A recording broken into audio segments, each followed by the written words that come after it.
Esto es, como acostumbramos, desde la nada, desde las ondas etéreas, una conexión Ciudad de México-Madrid para desde el fondo, del Fondo de Cultura Económica, con mi amigo Pablo que está ahí enfrente, ahí lo veo, uh, en su doble condición de vicepresidente de España, pero sobre todo de ciudadano lector. Esta es una conversación entre ciudadanos lectores de dos esquinas del planeta. Y como es un diálogo abierto, no una entrevista exactamente, pues arrancamos donde te plazca. Me gustaría arrancar con el loco de Philip Joseph Farmer, que decía, lo único democrático es el subconsciente. Y yo decía, ¿de qué hablas? Y él decía, sí, el subconsciente. Eso que nos quedó de haber leído durante la adolescencia, eso es el subconsciente. Esos, los vikingos, las naves espaciales, y es lo único democrático. Y la idea tiene una resonancia interesante cuando uno la repiensa, porque cuando me pregunto a mí mismo, ¿de dónde te formaste políticamente? ¿Dónde te hiciste la columna vertebral? No el discernimiento, no la reflexión, no, la columna vertebral. Yo digo, de los tres mosqueteros, colega, de Robin Hood, no tengo ninguna duda al respecto. Y fíjate que si le pienso un poco del Watson Holmes de Conan Doyle, que me enseñaron a pseudopensar racionalmente. ¿Cómo ves, compadre? Decía Rilke, ¿verdad? Eso de que la patria es la infancia. Y sí es verdad que si lo alargamos un poco a dónde se construyen los fundamentos de uno, digamos, si la infancia son todas esas emociones que son muy difíciles de manchar por las cosas que ocurren después, es verdad que en la formación política hay una serie de lecturas de adolescencia que tú llamabas la columna vertebral, que son las que construyen la base. Y esas lecturas son las que son y no se pueden cambiar y uno puede leer después muchas cosas, pero digamos que esas aparecen ahí y tienen, digamos, no solamente un elemento político, sino que tienen un elemento sentimental también. Para mí hay unas, que es de ensayo político, que son muy emotivas, que heredé de mis padres, los famosos cuadernos de formación popular de Marta Harnecker. Y aquello, después pude conocer a Marta y coincidir con ella, y yo no le hablaba tanto de política como tú eres la Marta Harnecker de mis padres, de aquellos cuadernos de formación popular que en mi adolescencia se convertían en una primera referencia que siempre está ahí. Y luego está la literatura. En lo que se refiere a la literatura, para mí hay un autor español que tú conoces, español, catalán, que tú conoces muy bien, que a mí me ha acompañado siempre. O sea, que lo empecé a leer con 14, 15 años y lo sigo leyendo todavía. Y la suerte es que, aunque murió hace ya tiempo, escribió tanto que siempre me quedan cosas por leer suyas que no conocía. Manolo Vázquez Montalbán. Claro.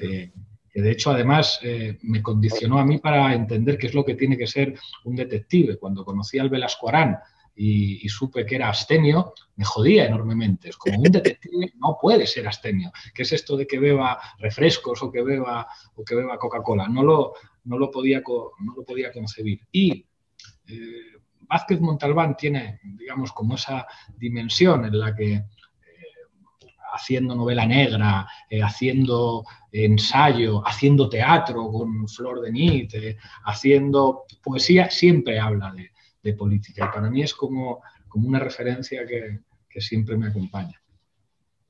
Miguel Bonazo me dijo un día, muy seriamente, los que menos se quebraban, o los que tardaban más en quebrarse frente a la tortura, eran los que habíamos leído El Conde de Montecristo.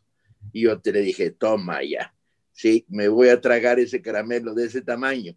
Y me decía, no, Y bueno, la frase se me quedó, era inevitable que una frase tan ruda como esa, cuando él hablaba de centenares de compañeros que se salvaron y a los que había entrevistado luego para sus 2 primeros libros de reportaje. Y decía, el todos para uno, uno para todos, tiene esa fuerza de convocatoria, porque la tortura destruye y quiebra, y jamás me atreveré a juzgar a un torturado, quebrado. Ah, pero el uno para todos, todos para uno, que luego me dicen que no está, tuve que volver a leer Los Tres Mosqueteros para ver si estaba la frase, y parece que no la encontré.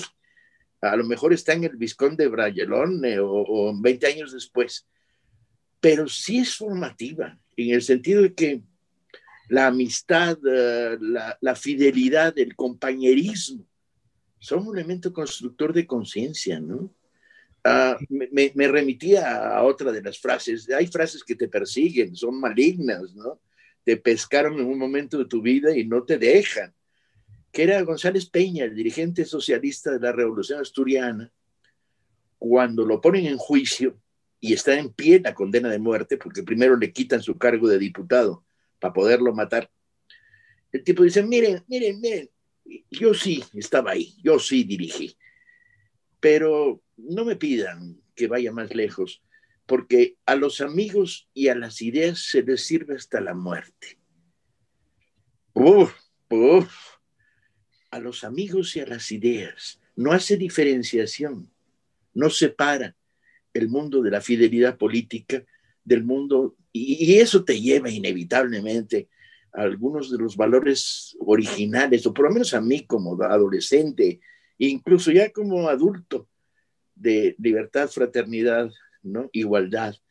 Las palabras están tan quemadas por el mal uso que les da el mundo político y por el mal uso que le dio una izquierda tradicional que era prácticamente semianalfabeta, se había quedado en la doctrina, empobrecida, que palabras como fraternidad, que es preciosa, coño, preciosa, pues no, ya nomás quedó en las novelas y hay que traerla de nuevo de la literatura, ¿no? El otro día hablando con Carlos Bardem, que es casi mexicano, Carlos Bardem me contaba que hay una página web en México donde hablan de talentos para referirse a los actores y las actrices. Entonces, que tiene 2 secciones, talentos internacionales y talentos nacionales, y que a él, Carlos Bardem, por muy de Madrid que sea, le ponen en talentos nacionales, porque le consideran mexicano, porque además cuando habla es capaz de imitar perfectamente acentos de diferentes regiones. Me hacía una reflexión a propósito de un deporte que es un deporte extraño, el rugby. Decía, claro, tú comparas el rugby con el fútbol es un deporte de masas, es, digamos, un deporte que se practica en todo el mundo, que lo juegan los chicos desde pequeños en la calle, que tiene hasta, si me apuras, un elemento de movilidad social, pero el fútbol, decía, siempre hay un Messi, un Cristiano Ronaldo, un Maradona, un Pelé, que pueden terminar resolviendo el partido. Y en el fútbol el nombre del jugador viene escrito detrás en la camiseta. Y sin embargo en el rugby me decía, claro que hay individualidades interesantes, pero dice, no verás una selección nacional de rugby en la que venga en la camiseta el nombre del jugador. Viene un número, un número. Y es un deporte en el que la mayor parte del tiempo los jugadores no tocan el balón, no lo tocan nunca. Están trabajando permanentemente en equipo para que el equipo pueda ganar. De hecho, es muy difícil decir que en un partido de rugby ha habido un papel individual determinante para configurar el resultado final. Siempre es un papel colectivo. Y claro, estamos en una sociedad y en una época en la que casi todos los dispositivos de transmisión de valores, que son dispositivos de comunicación, los dispositivos que transmiten el relato, incluso en la literatura, contribuyen a que los valores con los que los jóvenes quieren identificarse se alejan del uno para todos y todos para uno, del valor de lo colectivo, del valor de lo que de lo que significa, pues, lo que tú decías antes, mis amigos y mis ideas. Lo importante son mis amigos, lo importante son mis ideas, lo importante no soy necesariamente yo, que si soy algo es porque formo parte de algo colectivo. Y ahí mi sensación es que estamos en una época muy jodida para eso, muy jodida, en el que el pozo del relato que las formas de vida neoliberales, o sea, no quisiera como imponer la categoría, pero como hay una cierta victoria ideológica del enemigo que ha dejado su pozo en todos los dispositivos culturales, en las series, en las novelas, en la propia industria del entretenimiento, que nos aleja muchísimo de fuentes culturales que permitan la construcción del relato de lo común. Hay excepciones. Hay una serie que a mí me entusiasma y que tuvo muchísimo éxito, The Wire. Una serie en la que el protagonista es Baltimore. El protagonista es la ciudad. No hay un protagonista individual, aunque haya personajes muy interesantes. En la que además se explora cómo funciona el poder. O sea, la clave no es lo que están haciendo los traficantes de drogas, sino lo que significa el tráfico de drogas siguiendo el dinero. Entender cómo es la globalización la que está detrás de la destrucción de la clase obrera, de Baltimore, en este caso con los estibadores, el papel de los medios de comunicación, el papel de la educación. Es una serie en la que, digamos, la perspectiva es desde la globalidad, en el que entiendes el significado de una ciudad. El protagonista es la ciudad, pero es una excepción. Es una excepción y eso yo creo que nos hace pelear en una situación ideológico-ambiental muy difícil. Es absolutamente cierto. Lo que para mi generación, el sector de la izquierda combatiente, era habitual, entre los jóvenes con los que tropiezo todos los días, es contracorriente, es ir contracorriente. Incluso si socialmente simpatizan con proyectos de liberación, simpatizan con ideas socialistas, simpatizan con... Aún así, es contracorriente. Y yo decía, pero a estos les falta columna vertebral. ¿Y sabes qué? Encontré una de las claves en entenderlo, en que el proceso neoliberal toca y tocó en gran profundidad la estructura de educación y educación formal.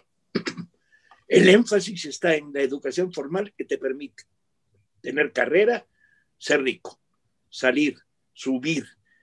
Y educación informal no te permite un carajo, te permite ligar más. Yo les digo a los adolescentes, 20 poemas de amor de Neruda, ligas muchísimo más, no hay ninguna duda. Y me miran con ¿no? Sonrisas en el auditorio. Esta variante, cuya una de sus vértebras era la literatura, me conduce a un discurso absolutamente atípico, en el que yo digo, ok, educación formal de acuerdo, pero educación sentimental. La columna vertebral se hace con educación sentimental. Y yo digo, ¿qué? Old Shatterhand no le iba a dar una de sus balas de plata a Winnetou en los momentos desesperados, le iba a dar la última, hombre, no faltaba más. Por eso eran los que eran. Una vez me peleé con Ernest Mandel, cuando escribió su libro de historia de la novela policíaca, muy inteligente. Yo le decía, no entiendes nada. No, pero es que el héroe del policíaco, decía Mandel, muy en su lógica de filósofo marxista, él es lo individual. Y yo decía, no, es el vehículo narrativo, es la construcción, al fin y al cabo, de la toma de decisiones en soledad. ¿De qué lado estoy? ¿De dónde vengo? ¿Quién soy? ¿A dónde voy? ¿No? Y él decía, no. Y yo decía, sí. Y él me decía, a ver, ¿qué lecciones políticas sacas de Simenón? Y decía que si no tuviera 8 agentes que se pateaban París como perros, las novelas de Simenón no existirían.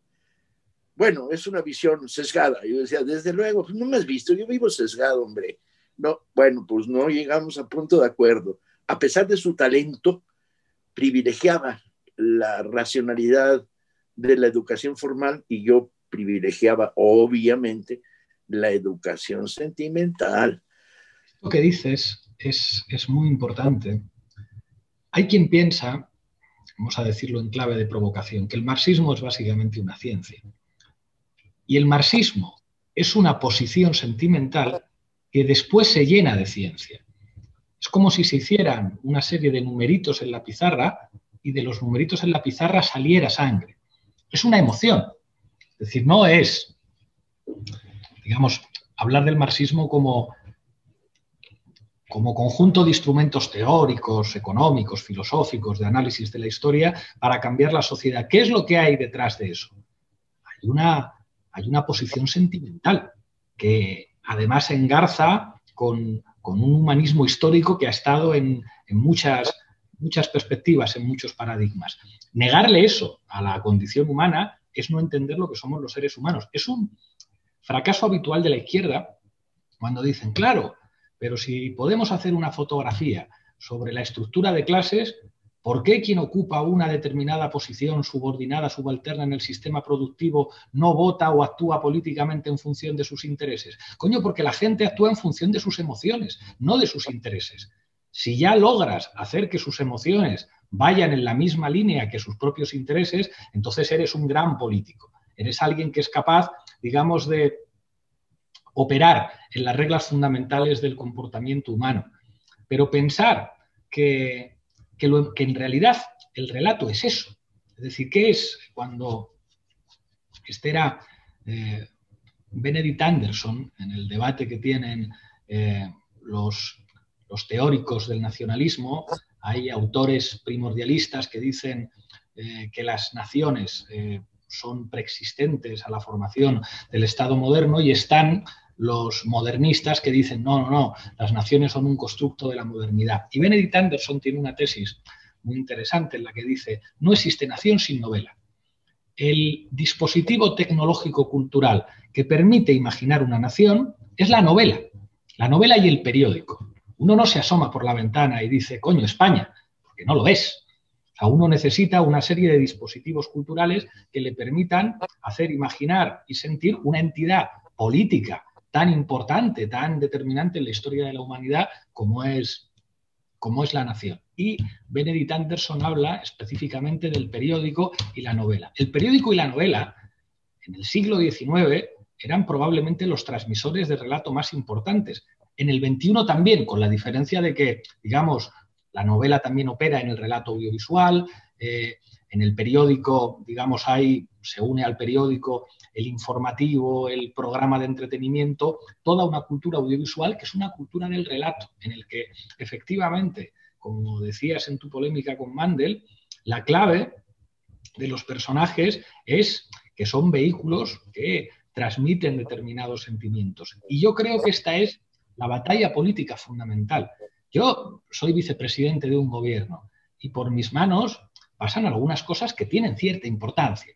Digamos, cosas que después van al boletín oficial del Estado, que se transforman en leyes o en transferencias de recursos económicos que afectan a la vida de muchos ciudadanos. Bueno, esto que yo hago tiene muchísima menos importancia en relación a una serie de televisión sobre la transexualidad que cambie la visión de millones de personas. Estoy pensando en La Veneno, una serie que han hecho hace poco que está muy bien hecha, que puede cambiar la visión de millones de jóvenes sobre lo que significa la autodeterminación de género.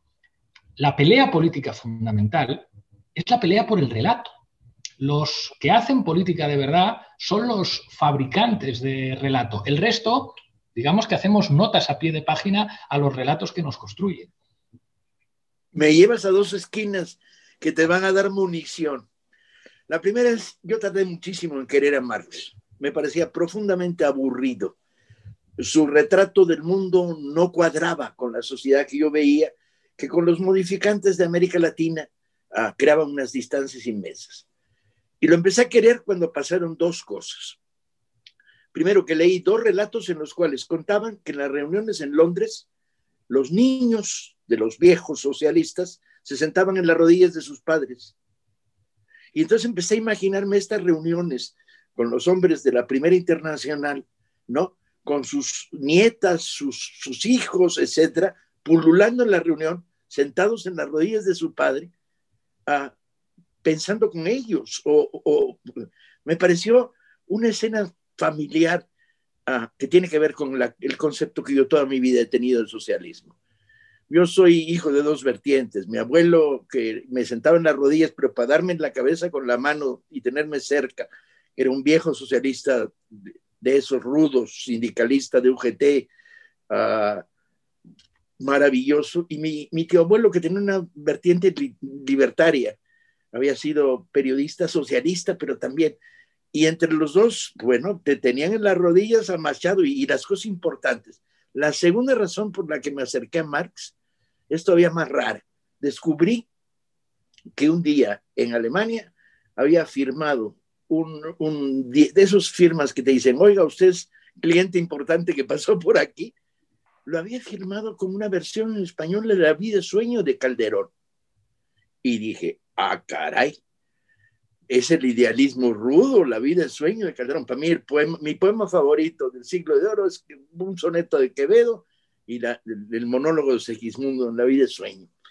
Y yo decía, bueno, pues a leérselo a todo el mundo, a ver si aprendemos de nuevo. Pero además lo escribió en español. El poco español que sabía lo usó para traducirse o oír desde el original a La vida es sueño y los sueños, sueños son.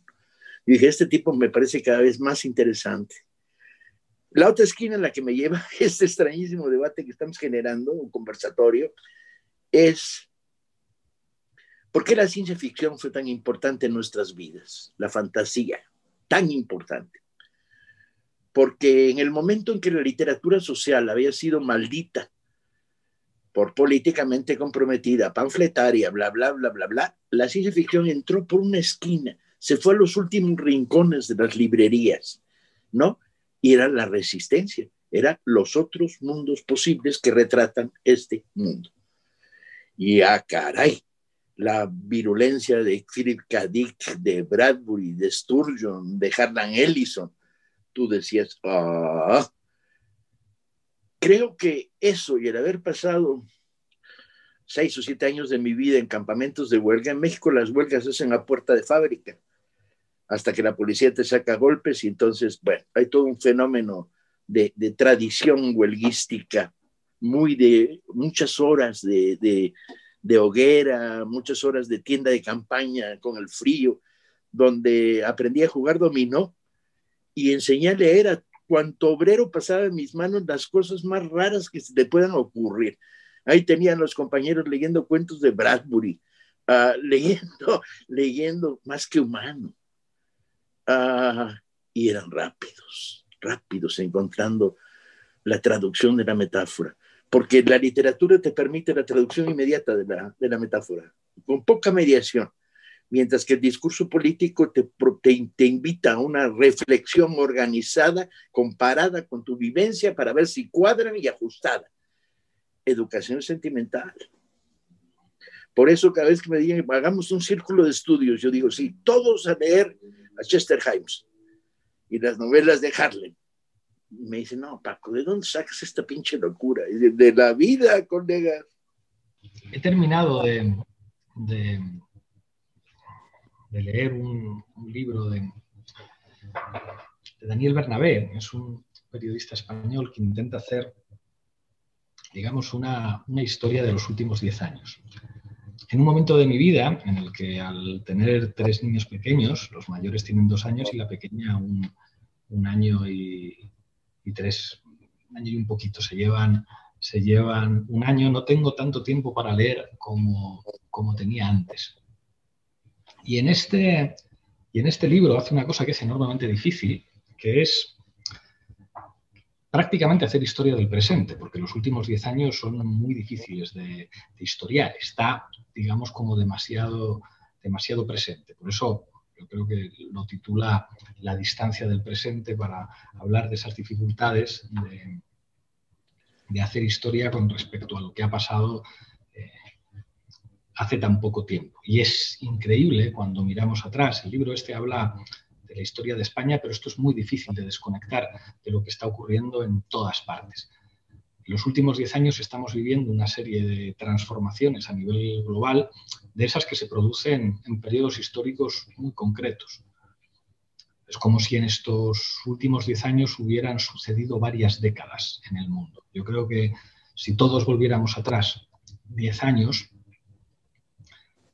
no hubiéramos podido imaginar, ni el más malvado de los guionistas hubiera podido imaginar todas las cosas que han venido ocurriendo en todo el mundo. O sea, ¿quién se hubiera podido imaginar que un tipo como Donald Trump fuera presidente de los Estados Unidos, que surgiera una formación política como la nuestra y yo acabara en el Consejo de Ministros de España, que Morena ganase las elecciones en México y Andrés Manuel López Obrador fuera presidente, que una pandemia global, que esto sí que es como la gran distopía.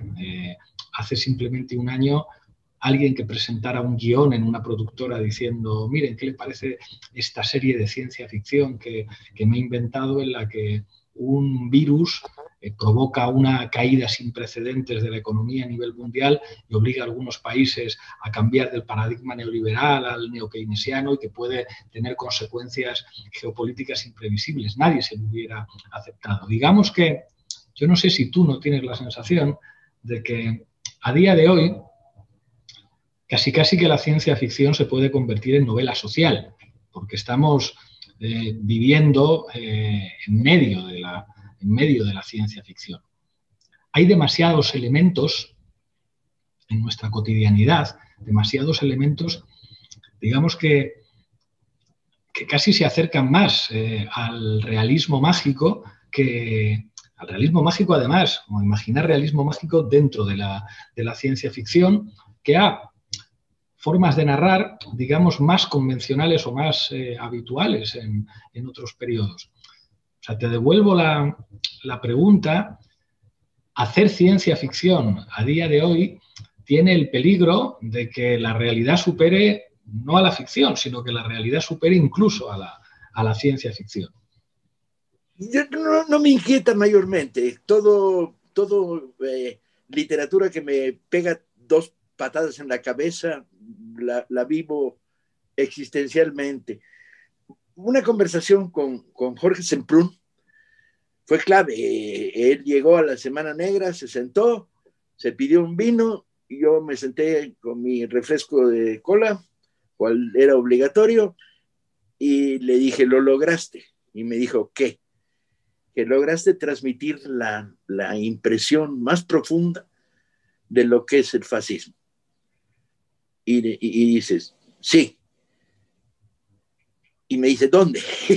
Y le digo, cuando el protagonista del largo viaje habla con unos paisanos muy cerca de Ravensbrück o uno de los campos de exterminio y les dice, pero ustedes no vieron nada, ustedes no vieron el humo negro que olía a carne, ustedes no pensaron que esos trenes que llegaban, y no encuentra respuesta. Yo creo que es iluminador cómo la ficción, que no era ficción, lo que estaba haciendo una novela basada en una percepción muy lúcida de la realidad. Eso es por una esquina. Y por otra esquina, era inevitable, de repente, que todo puede contarse y depende cómo logras que opere como impacto. Me decías, ¿por qué andas promoviendo la Guerra de las Galaxias en contra de Star Trek? Yo dije, por el problema de los malos, compadre. Los malos es clave. ¿Por qué los 3 mosqueteros son grandes? Por el hijo puta de Richelieu y Mazarino. Porque el imperio es el malo, ¿eh? Mientras que en los otros, ¿qué? Los malos son unos alienígenas que fumaron demasiada marihuana, nunca está muy claro. Me importaba la transmisión del mal que la novela y la ficción logra con extraordinaria precisión, ¿no? Cuando los malos son burgueses insaciables y crueles, cuando los malos es el anónimo del gran capital, el que hace cosas como destruir un país, como el Corralito en Argentina, porque el director de un banco dice, sácate 3 camiones llenos de oro, y eso desencadena, tú dices, qué novela, compadre. O sea, porque tiene un nivel explicativo la ficción que no tiene el periodismo y que no tiene la sociología. O sea, vivimos en países con estructura de iceberg. Ves el 10%, el 90% es misteriosas situaciones que quién sabe cómo se generaron, que están bajo el agua. el periodismo lo que logra a veces es, bueno, bajar 5% en la capa de hielo, pero la novela es la que entra en lo subjetivo, en las figuras del mal, en la construcción de lo individual y lo colectivo, la conexión. Todos a leer a Orwell como loquitos, pero todos a leer también a Bradbury, para que tengan nostalgia. Los hoy covídicos que somos, encerrados en nuestras casas, para que tengan nostalgia del aire libre que hay en Marte, que no puede respirar. Hay algo que señalas aquí, que es importante y que necesita de la mediación del relato. Es muy difícil amar y odiar dinámicas estructurales. Cuando ponías el ejemplo del corralito, claro, ¿cómo odia uno a los fondos de inversión? Es muy difícil odiar a los fondos de inversión, es decir, ¿qué aspecto tiene? Es decir, yo soy D'Artagnan, saco mi espada, ¿dónde está ese fondo de inversión que le quiero retar a un duelo? No es posible.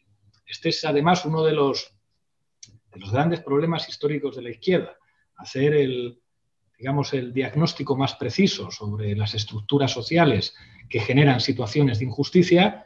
Claro, pero hace falta que D'Artagnan lo pueda ver, hace falta el burgués con sombrero de copa. Y eso, digamos, solamente es el relato y mucho más en sociedades complejas.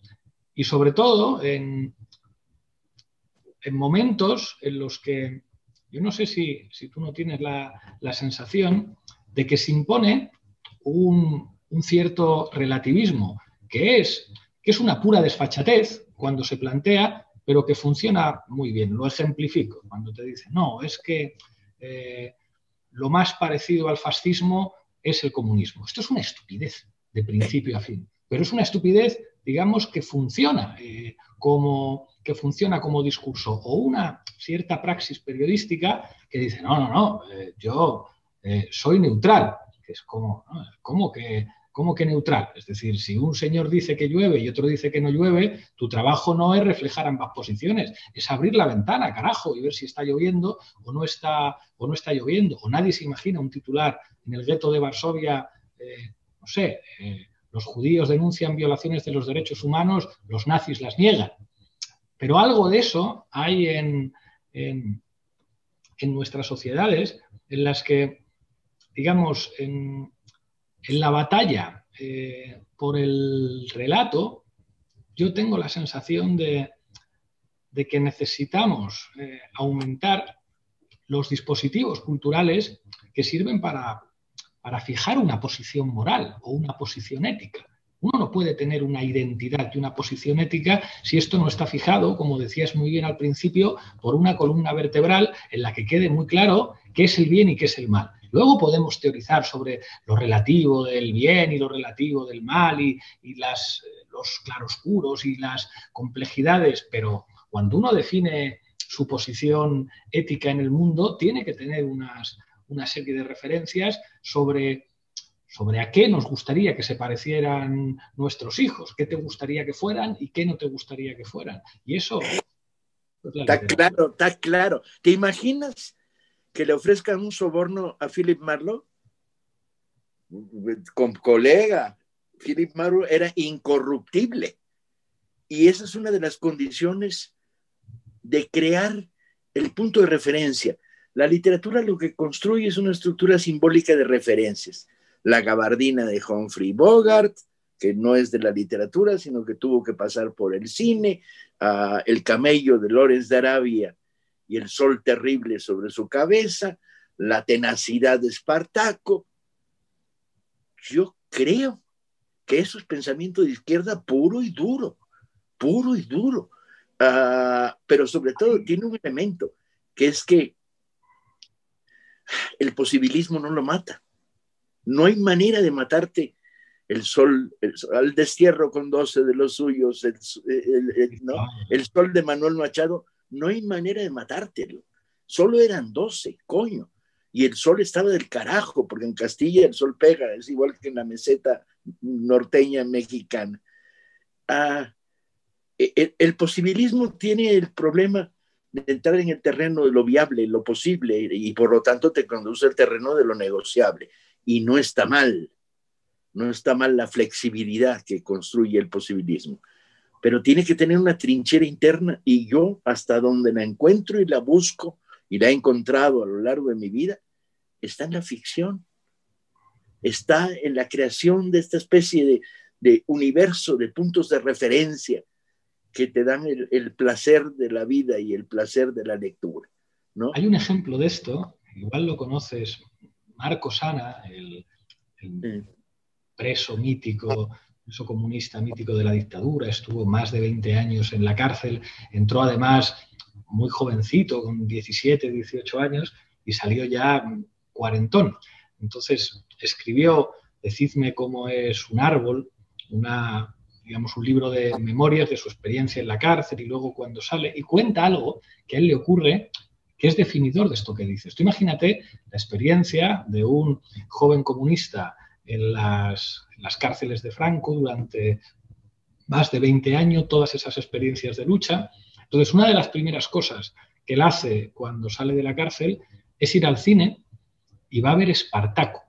Y cuando ve Espartaco de Stanley Kubrick y ve esa escena de ¿quién es Espartaco? Y todos se ponen de pie y es yo soy Espartaco, él dice, esto es mi vida, esto es mi experiencia como militante comunista en la cárcel. Pero necesita una ficción, digamos, que defina, que explique a todo el mundo cuál es la experiencia vital de 20 y pico años de cárcel de un tipo. Y él lo cuenta así, es decir, fue la primera vez que vi en una pantalla y tal lo que yo había sentido, lo que yo había vivido en mi experiencia en prisión.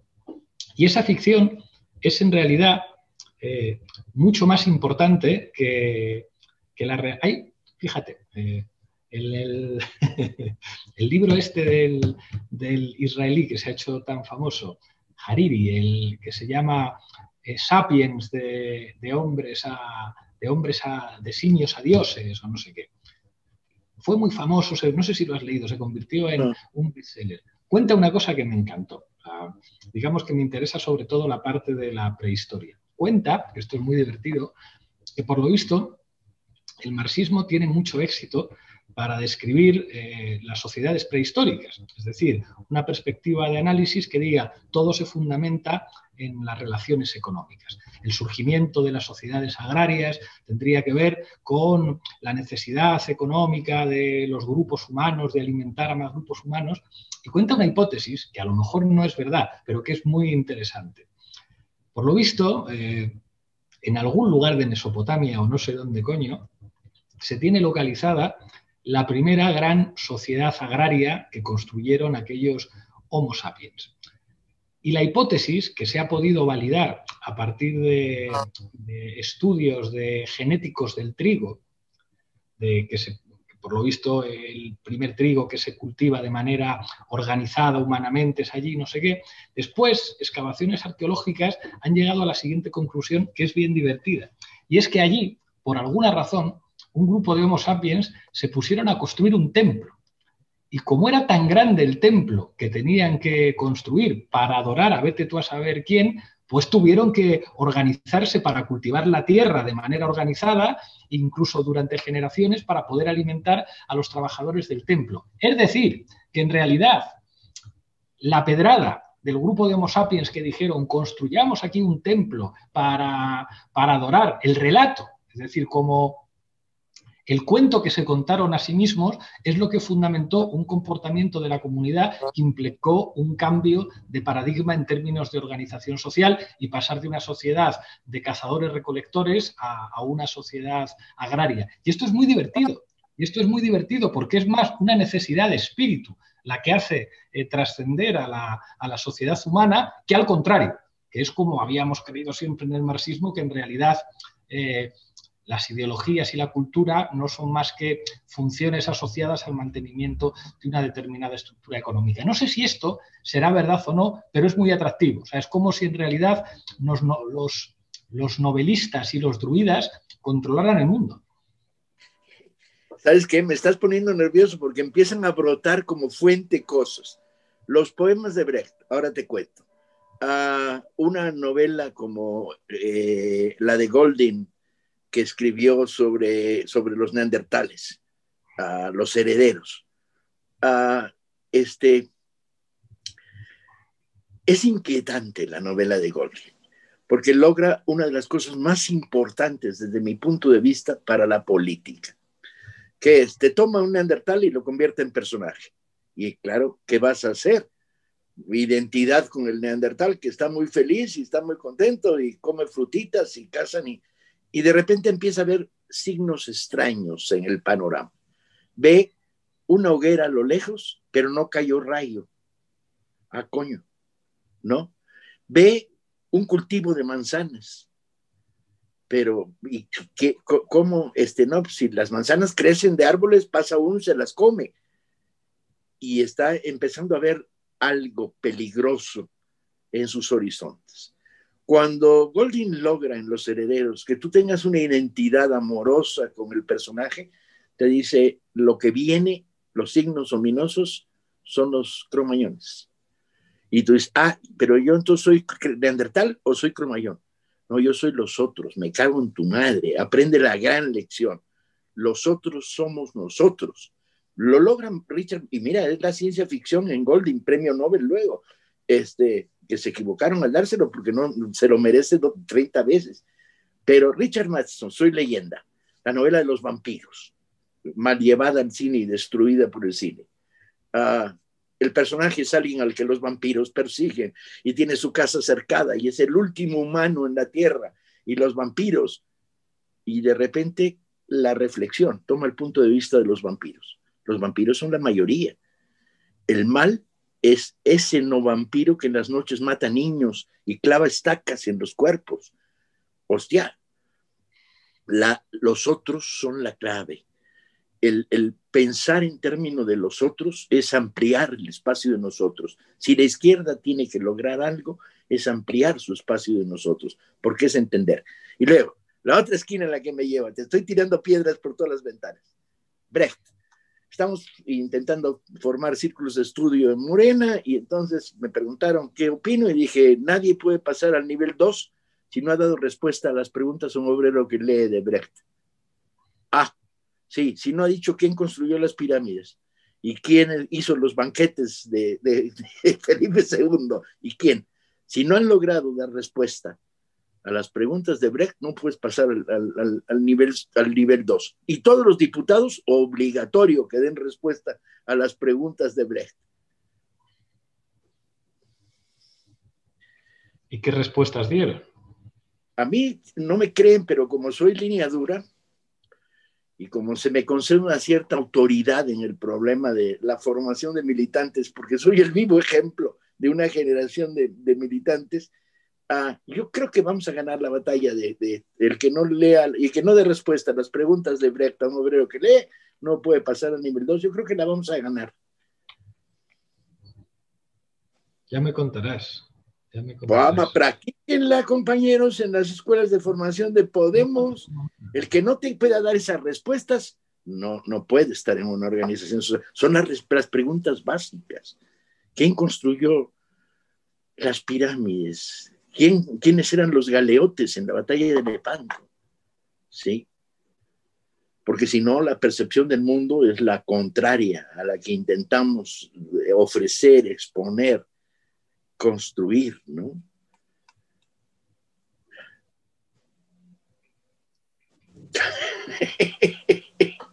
Está siendo muy divertida esta conversación.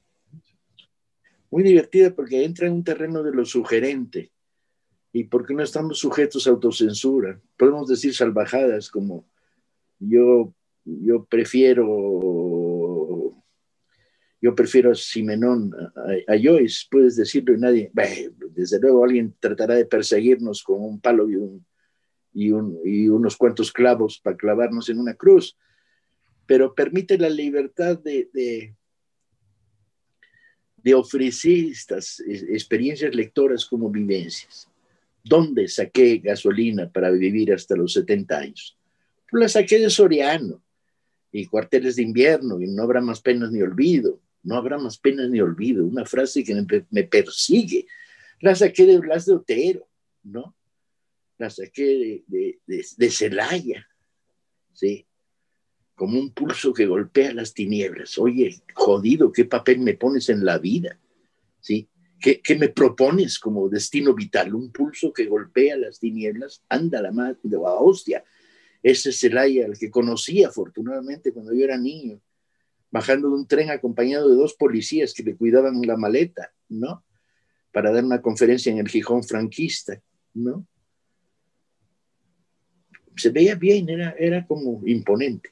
Y cuando leo La poesía es un arma cargada de futuro, digo, ay, ay, ay.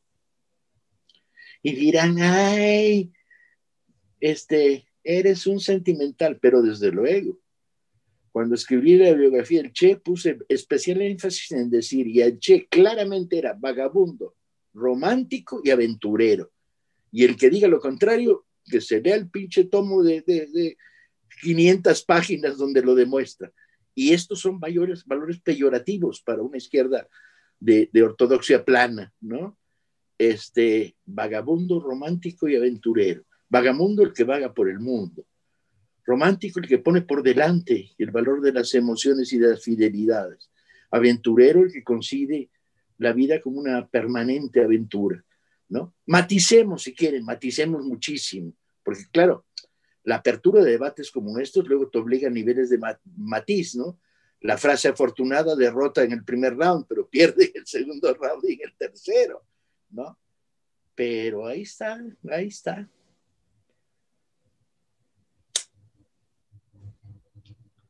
Es interesante. O sea, me acuerdo,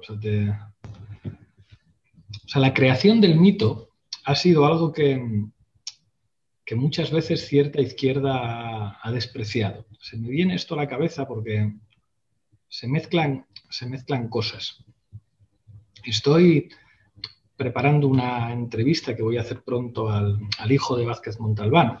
Entonces, he estado hojeando un libro suyo en el que habla de su viaje a México y de que participó en la caravana zapatista, y se mete mucho con un grupo al que yo tenía mucho cariño, los Tute Bianche, los monos blancos, que tuvieron además cierta notoriedad y cierto éxito en México y que a mí me encantaba. O sea, eran nuestra referencia política en Madrid, en México un grupo de amigos organizó un colectivo que se llamaba Desobediencia Civil, estuvieron en Cancún con los monos blancos, y en realidad lo que hacían estos era una reivindicación del mito como ingrediente fundamental de la lucha política.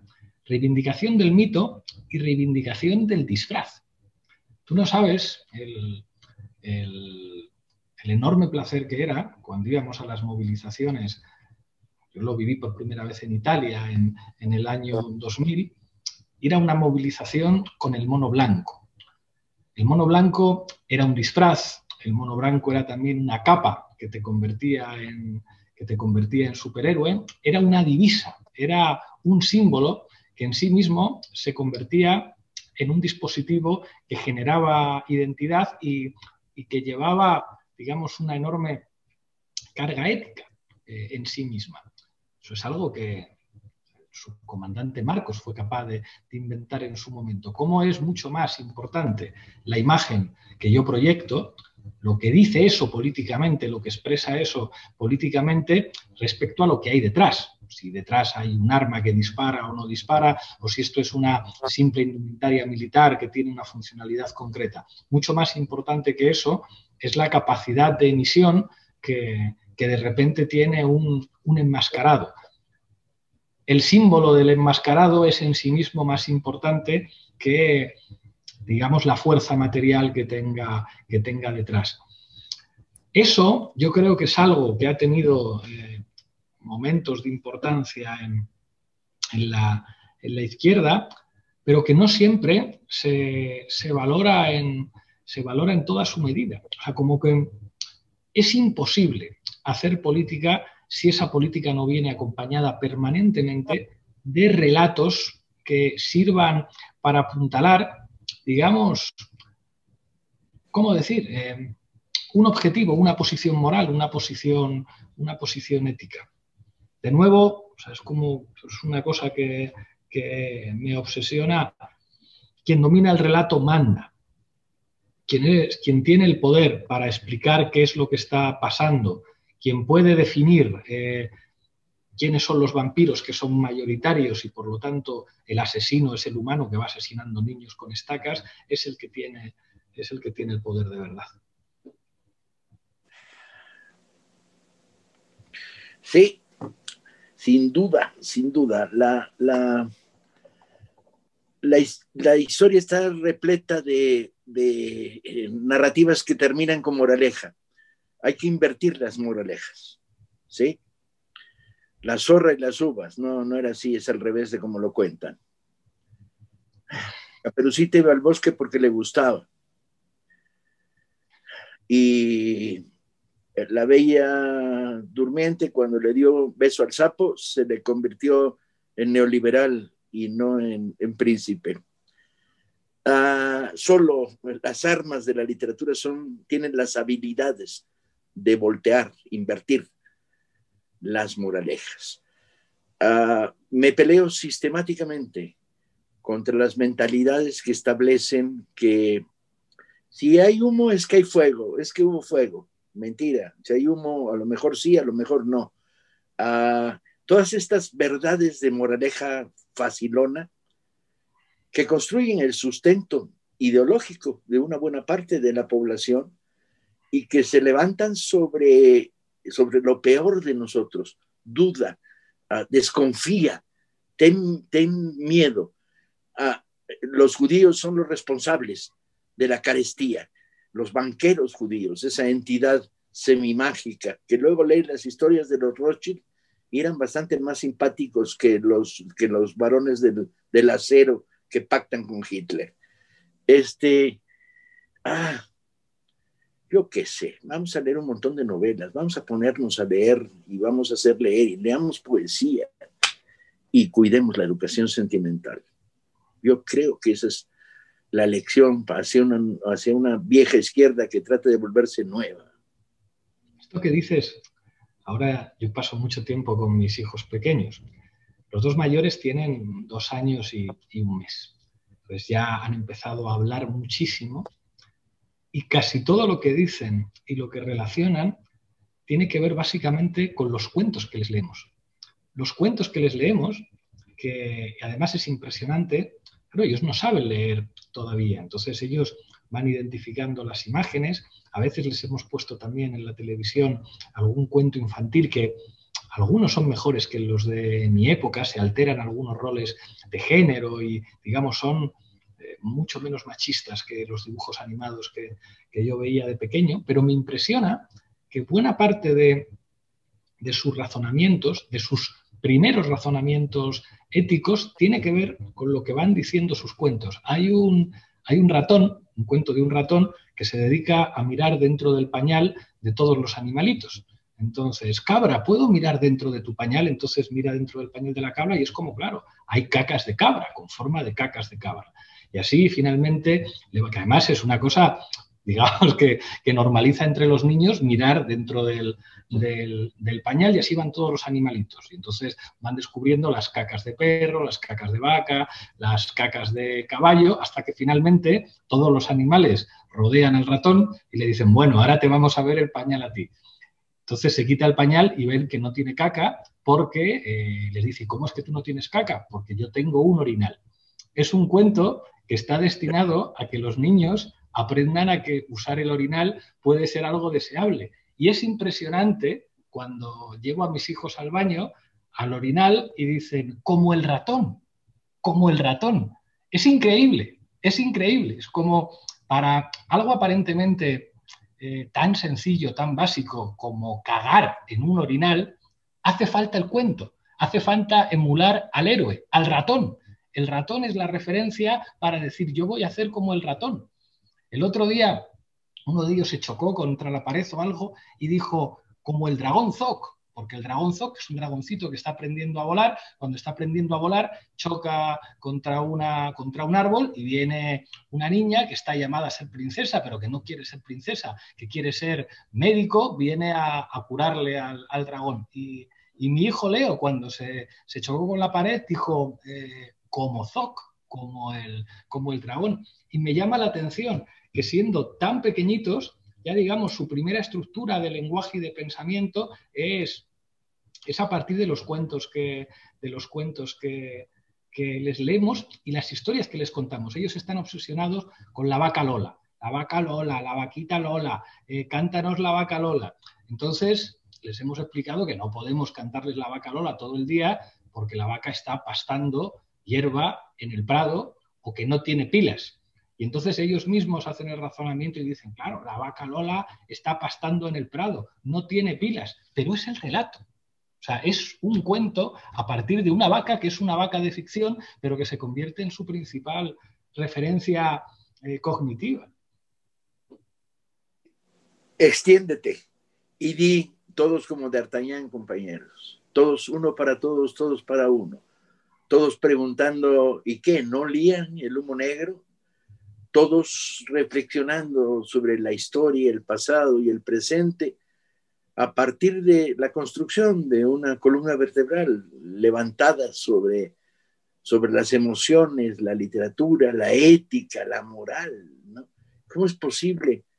No, me llevaría a una disquisición verdaderamente loca sobre cómo separar la acción política de la acción moral, porque para mí toda la vida han sido una y la misma. El problema es cómo alimentarla, cómo lograr sacar de los modelos de éxito que la sociedad neoliberal ha impuesto. Cosas que casi me destruyen el día fue una vez haber leído un artículo sobre unas muchachas en Ucrania que en una encuesta decían que querían ser prostitutas en Alemania Occidental. Y me daban ganas de llorar. O leer, ahora escribiendo el libro que escribí sobre el lanzamiento del gueto de Varsovia, leer una encuesta en Polonia en la cual la mayoría de los estudiantes entrevistados respondía, a mí no me gustaría tener un novio, una novia judía. Este pensamiento cerrado, repleto de la basura ideológica, se combate desde muchos lados, pero yo no creo que uno de los grandes centros de combate es la ficción. No lo sé. No lo sé, pero bueno, si no lo sé, me voy a morir creyéndolo y empujándolo. Yo redimensiono la relación hombre-mujer a partir del capitán Tormenta de Salgari. Era capitán de ejército turco, terrible. Sí, pero ahí está escondido, es una serie de reflexiones que me acompañarían. Por ejemplo, era niña, pero era el mejor espadachín del ejército cristiano en Famagusta, déjate de puñeterías. La hieren y descubre a alguien que pues, al quitarle la coraza es niña, no es niño, tiene pechos. Se enamora de un turco y se vuelven compañeros. Y su ayudante es un albanés. Yo decía en Italia una y otra vez en cada conferencia, carajo, frente al ascenso de un pensamiento antisur, excluyente de albaneses y turcos, pues el capitán Tormenta, man. Pero además, si tú eres una mujer cuando tienes 8 años, vas a ser más inteligente cuando tengas 31. ¿Qué te queda después de esta conversación? Y cerramos. Me queda irme a una reunión en la que parece que vamos a anunciar un plan de vacunación muy bueno para muy pronto. O sea, ahí tengo que ponerme ya en modo gobierno otra vez y parece que hay perspectivas interesantes con la llegada de la vacuna. Pero quiero terminar con una maldad, así como para que provoquemos un poco, contando una cosa que tiene que ver con el relato. En la reunión que hemos tenido hoy con el equipo de comunicación hemos hablado de, bueno, pues tenemos una cumbre con Italia esta semana, no sé qué, y al final alguien, porque siempre al final dejamos un ratito como para hablar, digamos, con barra libre de cualquier tema que surja, y había alguien que ha comentado la enorme polémica que ha generado en el Reino Unido una serie de televisión que es The Crown, que habla de la monarquía británica y tal, y había uno de los compañeros del equipo de comunicación, decía, imagínate lo que ocurriría en España si hacen una serie sobre eso. Hace falta algún guionista que se anime. Yo creo que a lo mejor, Paco, podrías animarte. Yo te puedo presentar a algún productor. ¿A qué horas? Me la paso haciendo libros de menos de €1 y distribuyéndolos en ediciones de 40,000 ejemplares. Por cierto, ya te mandé mi libro del Gueto de Varsovia. Creo que sí. Estoy muy orgulloso de ese libro. Compadre, pues ha sido un placer. Ganas de verte y de tocarte. A ver. Sí, a ver, y hablar largo. Y de interactuar largo, ¿no? Hay experiencia acumulada muy interesante que deberíamos transmitir de un lado a otro del océano. Mi padre decía, hay un océano que nos une y un idioma que nos separa. Maligno, mi padre, para esas cosas. Maligno. Hablamos pronto. Gracias por todo.